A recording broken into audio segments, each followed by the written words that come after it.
Aj vy ste sa už popálili na nejakom kryptoprojekte a teraz ste to skepticky vôbec riešiť niečo s kryptom? Rozumiem vám.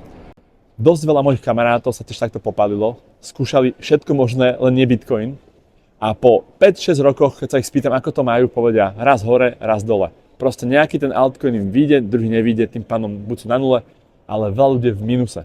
Pred 7 rokmi som stretol správnych ľudí, ktorí mi povedali: Robert, nešpekuluj, nechoď do iných coinov, choď čisto iba do Bitcoinu, pretože šanca, že úspeš, je vyššia.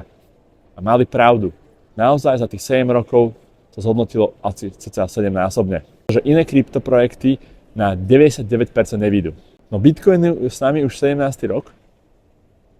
Čo je dôležité, Bitcoin má veľkú dôveru, vyhral to v podstate oproti iným kryptomenám a tým pádom šanca, že úspejete s nimi, je oveľa vyššia.